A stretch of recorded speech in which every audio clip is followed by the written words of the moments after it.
अरे दादा रे भगवती गाड़ी बुलाओ तो सूरत ना आ सुनता बोलता हूँ। कोने न कोने बहाना बता देते हैं। बात तो सही है। चुपचाप गोबर उठावा ले जा लिफ्ट डाला जब काम में लगा हाथ धरे काम करा। अच्छा पूरा हाँ तेरी बहन ब्याह करवा का मम्मी रे हाँ?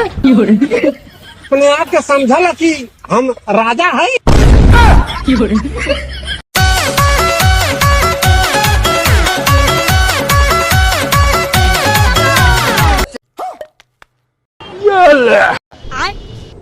ये क्या है?